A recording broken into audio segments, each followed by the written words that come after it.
We hear about fight IQ all the time in MMA, but what exactly does it mean? In this video, I'm going to discuss 4 key factors that define fight IQ and go over what they mean for fighters. Understanding these is critical in order to know whether you can trust certain fighters. Number 1 is just going to be playing to your opponent's weaknesses and not their strengths. Every fighter is different. Some are good at certain things, some are bad at certain things. Now you may think it's a good idea for fighters to target the weaknesses of their opponent.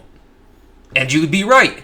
Unfortunately, many fighters are not smart enough to put this into practice. There are numerous examples of this. If you're fighting a legendary power puncher, you probably shouldn't just be walking him down, maybe wrestle a little bit. If you're going up against a Brazilian Jiu-Jitsu ace, someone who's masterful at grappling, maybe don't willingly grapple with them, don't hang out in their guard.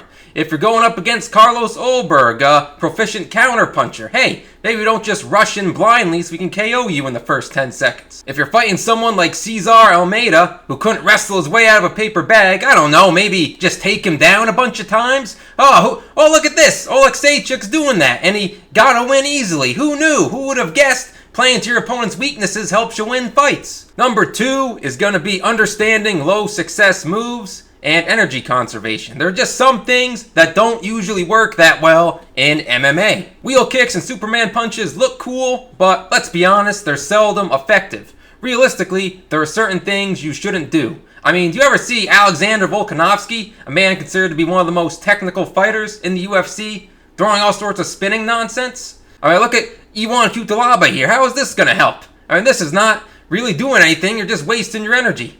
Cody Brundage, how many times do you have to pull guillotine and have it not work before you realize, hey, I probably shouldn't do this thing anymore? And we also have to mix in this concept with energy conservation. There are some things you shouldn't do when you're tired. Don't do spinning stuff when you're tired. It's stupid. And then don't empty your gas tank against the guy who's known for his cardio. You're just gonna sign your own death certificate like Michel Pereira was doing here against Fluffy. Just gassed himself out immediately in that fight, and it didn't end up going too well for him.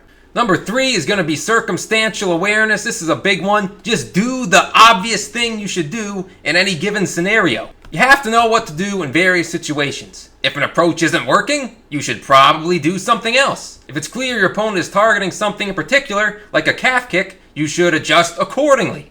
If you blatantly hurt your opponent, you should probably finish them, like Andre Fili should have done to Vinicius Oliveira here. Hey, if this power puncher, this jacked black guy is whacking me with some huge punches on the chin, maybe I shouldn't invite him to do it more. Maybe I should, grab him, wrestle him. I'll just keep calling him on. What could possibly go wrong there?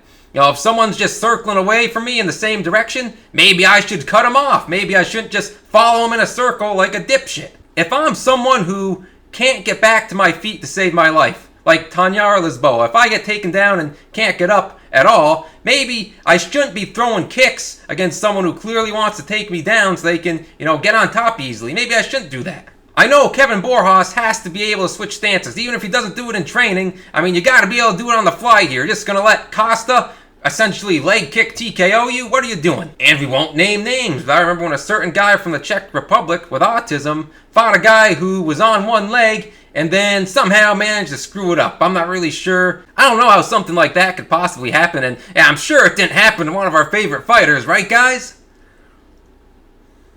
And the 4th thing is just knowing the rules of MMA. For crying out loud! Read the rules for the sport you participate in. This is really important if your fight goes to a decision, because you have to know what the judges are looking for. You have to know what to do in those key moments. How many times do we see fighters surprised they lost a decision because they didn't know when they had to push? Consider, Karol Hossa versus Dumont. I think one of the worst ones was Ibo Aslan versus Billy Elikana. Aslan, you didn't do anything. Why are you surprised you lost the fight? And then Otari Tanzilovi, he's completely shocked that he lost all 3 rounds unanimously, even though everybody can see, he did not win that fight. We also see fighters seem to not know about illegal moves.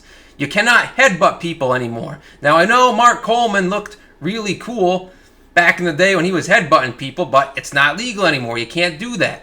You also can't knee a grounded opponent in the head. Also, you don't get style points for doing things you may think look cool. Jeremiah Wells, you put on your track shoes and ran in a circle, but it doesn't help you at all. Seriously though, I don't understand what Wells is doing here. This might be one of the most hilarious things I've ever seen in MMA.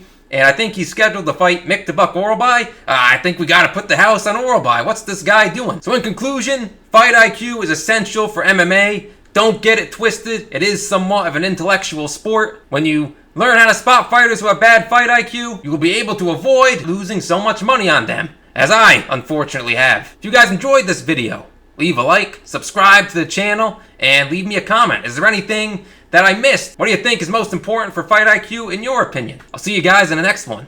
Peace.